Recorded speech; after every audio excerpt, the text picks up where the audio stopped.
여러분, 오늘 우리가 다룰 주제는 연산자와 조건문입니다. 연산자는 변수와 값에 대한 작업을 수행하는 데 사용되는 도구입니다. 다양한 연산자와 활용법에 대해 배워보겠습니다. 먼저 산술연산자부터 시작해 보겠습니다. 산술연산자는 더하기 빼기와 같이 일반적인 수학연산을 수행할 때 숫자 값과 함께 사용됩니다. 예를 들어 x를 5라 하고 y를 3이라고 할 때 두 변수를 더해보면 8이라는 결과가 나옵니다. 뺄셈도 마찬가지입니다. 하이픈 기호를 사용하여 두 변수를 빼면 2가 나옵니다. 이번에는 두 변수를 곱해보겠습니다. 별표 기호를 사용하여 식을 작성하면 결과로 15가 나오게 됩니다. 나눗셈도 해보겠습니다. x를 13, y를 3으로 가정하고 슬래시 기호로 나눗셈을 계산합니다. 이렇게 하면 실수 형태의 결과가 나옵니다. 만약 목만 구하고 싶다면 슬래시 기호를 연속으로 2번 사용하여 식을 작성하시면 됩니다. 그러면 몫인 4가 출력됩니다. 그렇다면 나머지는 어떻게 구할까요? 나머지를 구할 때에는 퍼센트 기호를 사용하시면 됩니다. 이 기호를 사용하여 식을 작성하고 값을 출력해 보겠습니다. 두 수를 나눴을 때 나머지 값인 1이 출력되었습니다. 마지막으로 거듭 제곱을 해보겠습니다. x를 2, y를 5라고 가정하고 별표를 연속으로 2번 사용하여 2의 5제곱을 계산합니다.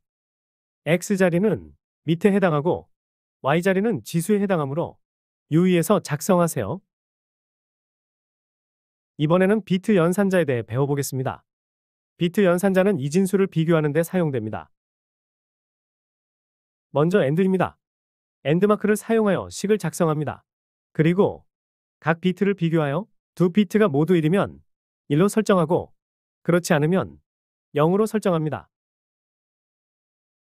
5월은 세로줄을 사용하여 식을 작성합니다. 각 비트를 비교하여 둘 중 하나 또는 둘 다 1이면 1로 설정하고 그렇지 않으면 0으로 설정합니다. 익스클루시브 월은 꺽쇠를 사용하여 식을 작성합니다.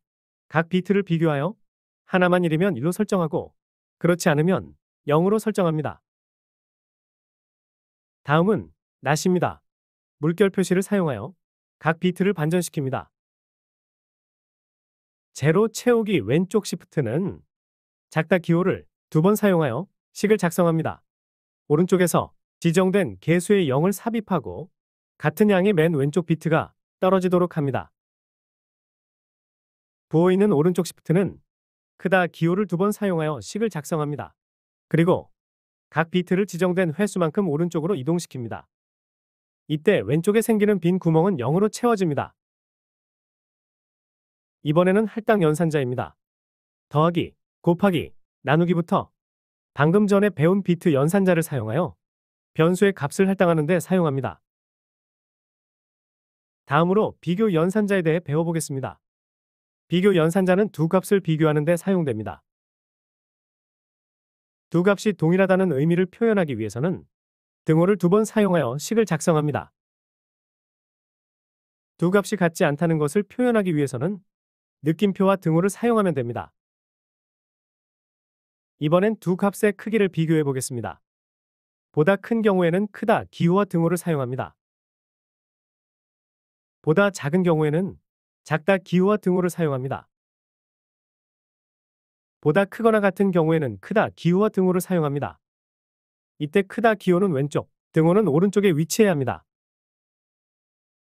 보다 작거나 같은 경우에는 작다 기호와 등호를 사용합니다. 이번에도 작다 기호는 왼쪽, 등호는 오른쪽에 배치합니다. 이번에는 논리연산자에 대해 배워보겠습니다. 논리연산자는 조건문을 결합하는 데 사용됩니다. AND는 두 조건문이 모두 참이면 true를 반환합니다. 5월은 두 조건문 중 하나가 참이면 true를 반환합니다. 낫은 결과를 반전하고 결과가 참이면 false를 반환합니다. 다음으로 항등 연산자입니다. 항등 연산자는 객체를 비교하는 데 사용됩니다. 이때 객체가 동일한 것뿐만 아니라 실제 메모리 위치가 동일한 경우를 말합니다.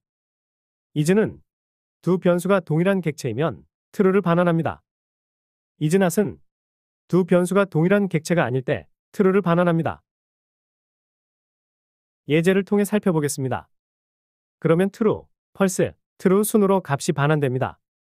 z가 x와 같은 객체이기 때문에 true를 반환합니다. x와 y는 내용이 같더라도 같은 객체가 아니므로 false를 반환합니다. 그러나 x와 y 두 변수의 값은 같기 때문에 true를 반환합니다. 이번에는 is not을 사용하여 코드를 작성해 보았습니다. z가 x와 같은 객체이기 때문에 false를 반환합니다. x와 y는 내용이 같더라도 같은 객체가 아니므로 true를 반환합니다. 이번에도 x와 y의 값은 같기 때문에 false를 반환합니다. 이번에는 멤버십 연산자에 대해 알아보겠습니다. 멤버십 연산자는 객체에 지정된 값을 가진 시퀀스가 있는지 확인하는 데 사용됩니다. 먼저 이는 지정된 값을 가진 시퀀스가 객체에 있으면 true를 반환합니다. not는 지정된 값을 가진 시퀀스가 객체에 없을 때 true를 반환합니다. 지금까지 배운 연산자를 활용해 보도록 하겠습니다. 연산자를 가지고 무엇이 무엇보다 클 경우와 같은 다양한 조건을 만들 수 있는데요. 조건은 일반적으로 if문이나 반복문에서 사용할 수 있습니다. 이번 시간에는 먼저 if문에 대해 알아보겠습니다. if문은 if와 else를 사용하여 조건문을 작성합니다. 이때 해당 조건이 true인 경우 실행하는 명령문을 작성하게 되는데요. 이 실행문을 쓸 때는 보통 4개의 공백을 사용하여 들여쓰기를 합니다. 들여쓰기를 하지 않으면 이와 같은 오류가 발생하는데요. 많이 실수하는 부분이니 작성하실 때 유의하시는 것이 좋습니다. 조건문에는 이전에 배웠던 논리 연산자가 자주 사용되는데요. AND는 조건을 결합하여 두 조건이 모두 맞으면 명령문이 실행되도록 합니다. or 또한 조건을 결합하지만 AND와 달리 하나의 조건만 맞아도 명령문이 실행되도록 합니다. not은 조건문의 결과를 뒤집는 데 사용합니다. if와 else만으로는 다양한 조건을 판별하기 어려운데요. 많은 조건을 사용하고자 한다면 else if를 사용하면 됩니다. else if를 사용하면 이전 조건이 참이 아닐 때 else if 뒤에 작성하는 조건을 시도합니다. 이 예제에서 A는 B와 같으므로 첫 번째 조건은 참이 아니지만 else if 조건은 참이므로 A와 B가 같음을 출력합니다. else는 이전에서 포착되지 않은 모든 것을 포착하므로 사용하고자 하는 조건을 다 작성하였다면 else와 함께 실행문을 작성해 주시면 됩니다. 그러나 if문을 작성할 때 else는 선택적으로 사용되므로 필요하지 않다면 작성하지 않으셔도 됩니다. 이번에는 if문을 한 줄에 작성하는 방법에 대해 배워보겠습니다. 먼저 실행할 문이 하나만 있는 경우 if문과 같은 줄에 넣어 작성할 수 있습니다.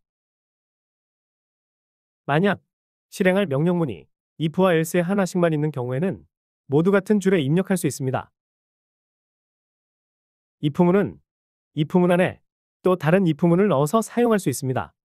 이를 중첩된 if문이라고 하는데요.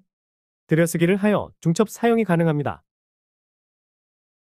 if문은 비어 있을 수는 없지만 어떤 이유로 내용이 없다면 오류가 발생하지 않도록 들여쓰기 후 패스를 작성해 주시면 됩니다. 이번 시간에는 연산자와 조건문에 대해 배워보았습니다. 천천히 오늘 나온 예시들을 작성해 보시길 바랍니다.